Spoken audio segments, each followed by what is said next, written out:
Comment trouver le bon équilibre entre le niveau de protection de mon contrat d'assurance emprunteur et son coût? Ça va passer principalement par un choix éclairé des quotités. Les quotités, c'est-à-dire le pourcentage du capital restant dû de votre crédit couvert par votre assurance, vont avoir un impact direct sur le niveau de protection offert par les différentes garanties de votre contrat, d'un côté, et sur son coût de l'autre. Plus vous assurez de capital, plus le tarif sera élevé. C'est ce que nous allons découvrir ensemble dans cette vidéo. Nous allons y décortiquer le sujet, vous livrant ainsi tous les outils pour ne pas vous tromper. Restez bien jusqu'au bout de la vidéo, car je vais vous y révéler le secret d'un montage bien particulier qui va vous permettre d'optimiser votre assurance emprunteur dans sa mise en place et dans la qualité de sa protection. Ne le manquez pas. Pour ceux qui ne me connaissent pas encore, je m'appelle Bruno Lepelletier, courtier en prêt immobilier depuis près de 10 ans, et vous êtes sur ma chaîne dédiée aux prêts immobiliers et aux assurances emprunteurs. Si vous êtes intéressé par ces sujets, sachez que je compte envoyer du lourd dans les semaines et mois à venir, donc abonnez-vous pour ne manquer aucun épisode. Avant de nous lancer dans le vif du sujet, si vous empruntez seul, sachez que le choix est déjà fait pour vous. La banque va vous imposer de vous assurer vous à 100% et fin de la discussion. Donc vous pouvez tranquillement passer à l'épisode suivant, cette vidéo ne vous concerne pas. Vous êtes deux? Alors là, restez à l'écoute.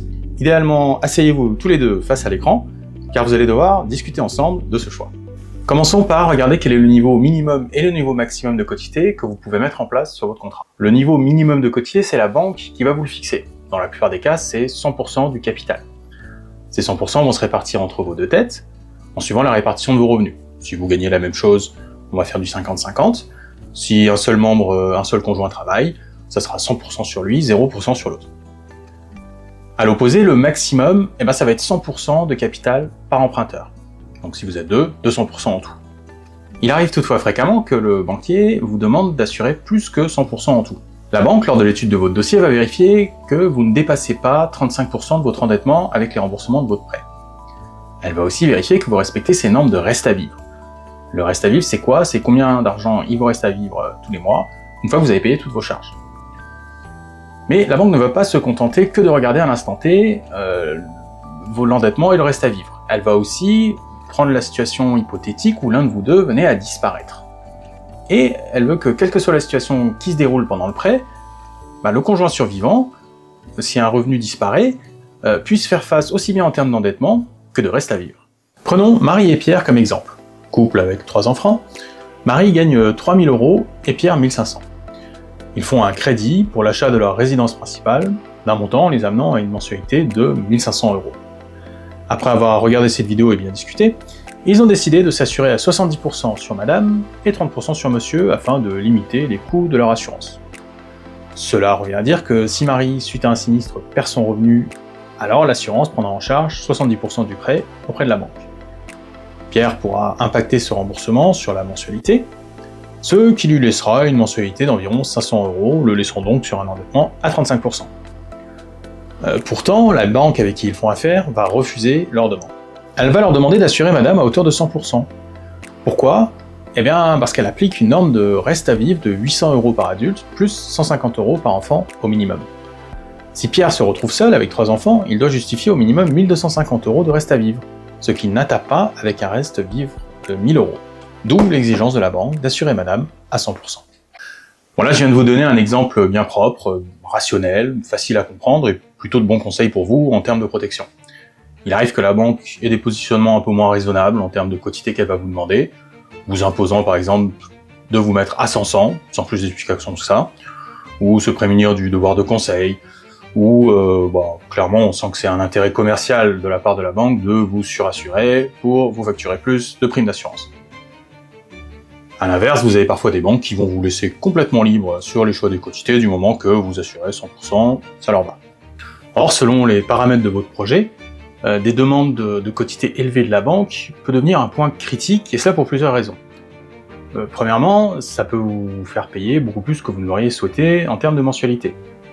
Deuxièmement, cette mensualité plus élevée peut éventuellement vous faire dépasser les 35%. Si vous êtes placé sur un bien en limite de votre capacité, peut-être qu'à 50-50 vous serez en dessous des 35%, par contre en 100 vous serez au-dessus, ce qui peut dégrader les conditions de taux, voire même entraîner un refus de prêt de par la banque. Des quotités plus importantes signifient que vous assurez plus de capital. Et ça peut vous faire passer certains caps au niveau des questionnaires médicaux. Et nous verrons plus tard que des fois, se passer de questionnaires médicaux lourds, c'est plutôt une bonne chose. Conclusion, soyez logique, si la banque rouge ou bleue vous impose des quotités d'assurance plus élevées que vous ne souhaiteriez et que vous estimez inutiles, allez faire un tour du côté de la banque jaune et verte, voir si elle ne vous demanderait pas des quotités plus basses. Maintenant que vous savez comment raisonnent les banques, et que vous savez à peu près quels sont les niveaux de quotité qu'elles devraient vous réclamer à la mise en place du crédit, les quotités minimum, il faut vous poser la question de quelles sont les quotités que vous souhaiteriez mettre en place sur votre contrat. Et là, il n'y a pas de réponse universelle, il n'y a pas de bonne réponse, ça va dépendre de beaucoup de facteurs, à commencer par votre appétence aux assurances et à être bien protégé, et à l'inverse, de combien vous êtes prêt à payer pour votre assurance. On est toujours dans cet équilibre entre le niveau de protection de votre assurance et son coût. Commencez par réfléchir, prenez les différents niveaux de quotité, et projetez-vous si l'un de vous deux venait à disparaître, dans quelle situation votre conjoint se retrouverait. Est-ce que si je m'assure à 50%, donc si je disparais, 50% du crédit disparaît, ça divise la mensualité en deux, est-ce que mon conjoint va pouvoir faire face avec son revenu à toutes les charges du foyer et à maintenir le projet immobilier en cours? Faites le tour des différentes garanties, invalidité, décès. Alors je vous l'accorde, c'est pas un exercice très agréable, mais il est nécessaire pour être sûr que vous ne fassiez pas d'erreur, que vous choisissez bien les quotités que vous désirez réellement. Sachant que vous assurez-vous revient souvent à protéger votre conjoint. Si vous n'êtes plus là, ou qu'il reste 50% du crédit ou 100%, je pense pas que ça vous dérange beaucoup. Prenez ensuite du recul, regardez et considérez l'intégralité de votre patrimoine. Qu'est-ce qui se passerait en cas de décès de l'un ou de l'autre? Vous allez peut-être vous apercevoir qu'il n'est pas forcément nécessaire de vous surassurer sur ce projet-là si ça représente une fraction de votre patrimoine global, et vous pouvez donc économiser sur l'assurance emprunteur de ce projet-là. Évidemment, c'est le moment de mettre en face des différents scénarios de quotité un coût au niveau de l'assurance. Quel est l'impact de passer de 50-50 à un 100-100 par exemple? Pour ce faire, il vous faut connaître les détails de votre plan de financement. Donc vous pouvez faire des simulations sur internet si vous le souhaitez, mais je vous conseille de prendre contact avec un professionnel à ce stade, soit votre banquier, mais je recommanderais plutôt un courtier en prêt immobilier, qui pourra vous faire des simulations plus précises, comme ça vous ne vous trompez pas par rapport au plan de financement lui-même du crédit, et vous proposer différents scénarios d'assurance, et vous aurez les bons éléments des bases saines pour prendre votre décision. Sachez que votre âge va avoir un impact déterminant, peut-être plus que tout autre facteur, sur le coût de votre assurance. Et que vous empruntiez à 25 ans ou à 45 ans, le tarif va passer du simple au double, voire au quadruple. J'ai tendance à conseiller à mes clients jeunes de ne pas lésiner sur l'assurance, de se mettre à 100-100. Généralement, se mettre à 75-75 ou 50-50 va leur faire économiser peut-être 20 ou 30 euros sur la mensualité. À ce prix-là, autant bien en profiter. Par contre, si vous avez plus de 40 ans, vous allez voir que le coût de l'assurance commence à peser sérieusement sur les mensualités, et là, ça vaut le coup d'y regarder de plus près, éventuellement de vous assurer un petit peu moins. Voilà, maintenant vous savez déterminer quelle quotité vous souhaitez mettre en place pour votre propre sécurité, vous savez à peu près ce que la banque va vous demander, elle, en termes de minimum, et vous avez une idée des tarifs par rapport aux différents scénarios de quotité. On est bon? On passe au sujet suivant? Pas si vite, papillon. Je vous avais prévenu, c'est un peu plus compliqué qu'on ne le pense. Il existe en effet une série de facteurs qui pourraient vous forcer, vous imposer de souscrire à des quotités d'assurance inférieures à ce que vous souhaiteriez. Premièrement, les formalités médicales. Comme nous le verrons lors de l'épisode prochain sur le questionnaire médical, un certain montant de capital assuré croisé avec un certain âge peut vous rendre éligible directement à des formalités médicales poussées, notamment avec des prises de sang. Si vous vous estimez jeune et en bonne santé, mon conseil c'est éviter autant que faire se peut ces formalités médicales détaillées. Et oui, c'est un sujet où l'ignorance est bénie, voyons voir pourquoi. Prenons le cas de Pierre pour bien comprendre ce point. Pierre, 48 ans, est un sportif accompli. Il est en pleine forme et a même récemment gagné un marathon. Par contre, tout occupé à courir qu'il était, il a un peu négligé son patrimoine, et il est toujours locataire avec sa femme et ses 2 enfants. Décidé à léguer un patrimoine à sa famille lorsqu'il quittera cette terre, il fait un crédit de 600 000 € sur une durée de 20 ans pour acheter une belle maison à la campagne. Après avoir signé un compromis et obtenu un accord de principe auprès de sa banque, il hésite entre s'assurer à 75% et 100%. L'assurance lui coûte très cher, mais le revenu madame est bien inférieur au sien, et il aime bien l'idée de protéger sa famille au cas où il lui arriverait malheur, ce qui est tout à son honneur. L'assureur qu'il a sélectionné a un seuil de capital de 500 000 € avant de réclamer des formalités médicales plus poussées, dont des analyses de sang. À 75%, il va assurer 450 000 €. Il échappe donc à ses prises de sang. À 100%, il va assurer 600 000 € de capital. Et là, il n'y échappe pas, il y a droit. Or, Pierre, à son insu, car il n'a pas fait de bilan médical depuis près de 10 ans, a développé un cancer du pancréas, qui va très certainement être détecté en cas de prise de sang pendant l'adhésion. Et dans ce cas, va entraîner un refus de cet assureur ou de tout autre assureur. Dans le cas où il s'assure à 75%, il va répondre toute bonne foi qu'il n'a aucun problème de santé sur le questionnaire de santé. Et l'assureur va l'accepter aux conditions normales du contrat. Quand, durant les mois ou années à venir, arrive le jour sinistre où il découvre sa maladie, il bénéficiera des garanties d'arrêt de travail pendant son long combat contre la maladie. Et si par malheur il succombe, la garantie d'essai de l'assurance va solder le crédit à hauteur de 75%, laisser sa famille avec un toit sur la tête et une charge de crédit tout à fait supportable pour son épouse. Dans le cas où il s'assure à 100%, la prise de sang va donc détecter sa maladie. Du coup, il va essuyer un refus de l'assureur, qui va entraîner un refus du prêt par la banque, ce qui va entraîner l'annulation de son acquisition. Pierre est maintenant au courant de sa maladie, ce qui lui interdit désormais de répondre qu'il est en pleine forme sur un autre questionnaire d'assurance. Et donc, l'accès au prêt immobilier lui est désormais barré. Résultat des courses, il est toujours locataire, et il est toujours malade, il va quand même devoir faire ça, c'est sa maladie, mais cette fois sans aucune assurance supplémentaire, et s'il perd face à la maladie, il ne sera rien à sa famille. Vous voyez donc que quand je vous dis que l'ignorance est bénie en matière de questionnaire médical, je ne rigole pas. Si vous êtes dans cette situation où vous avez le choix selon la quotité de vous faire basculer d'un côté ou de l'autre, restez en dessous, comme ça vous n'aurez pas de soucis pendant l'adhésion. Après, si vous souhaitez mieux vous assurer, vous aurez la possibilité de compléter votre contrat d'assurance avec un contrat en prévoyance. On en parle un peu plus tard. Un autre point qui peut vous limiter par rapport au montant de quotité que vous souhaiteriez mettre en place, c'est l'endettement et le taux d'usure. Comme on a vu un peu plus tôt par rapport aux demandes des banques, tout comme ça peut bloquer un accord en banque, ça peut aussi bloquer votre volonté de mettre en place des quotités d'assurance élevées. Petite synthèse de ce que nous avons vu jusqu'à présent. La banque va fixer le plancher de vos quotités en vous indiquant ses attentes minimum. Changer de banque peut être une solution si vous estimez que la banque demande trop de quotités à votre goût. Le plafond des quotités est de 100% par emprunteur.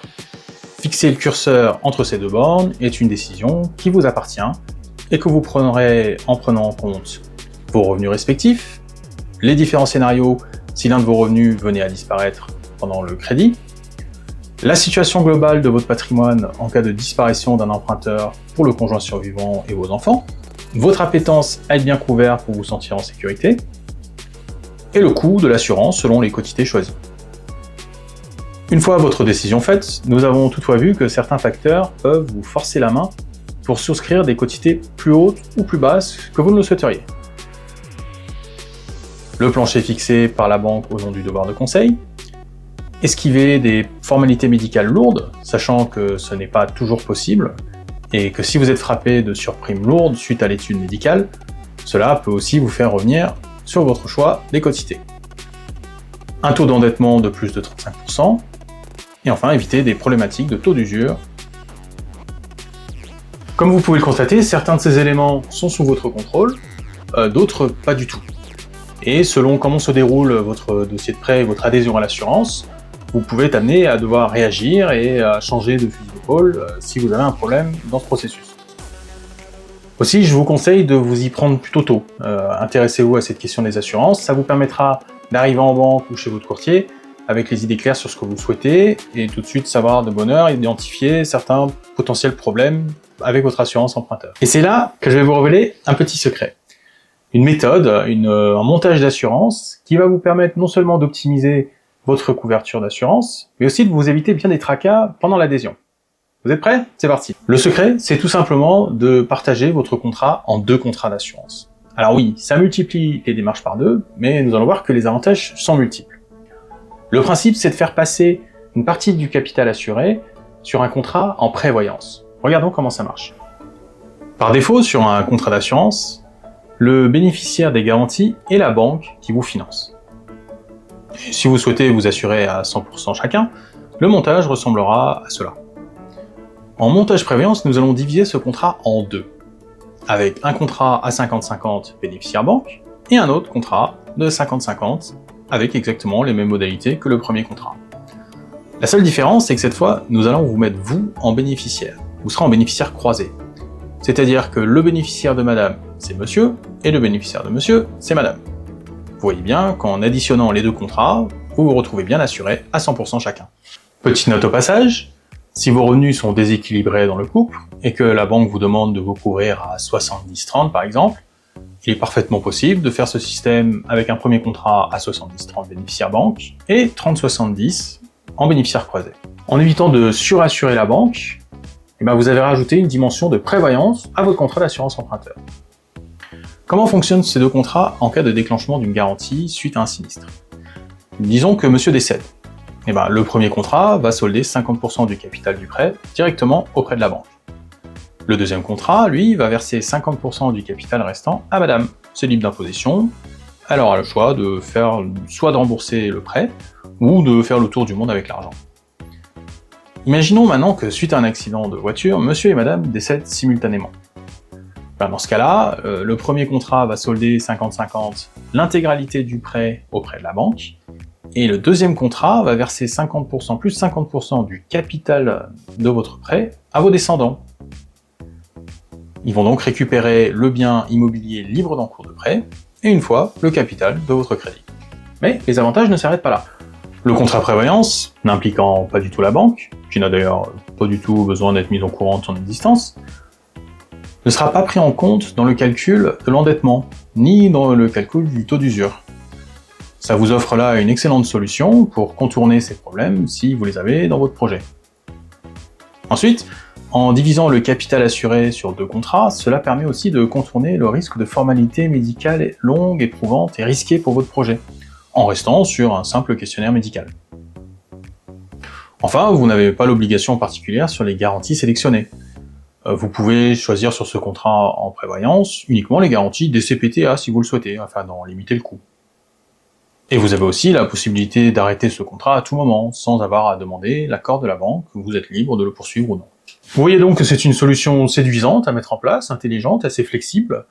Alors, faut savoir que les banques ne savent pas faire ce genre de montage, beaucoup d'assureurs ne le font pas non plus.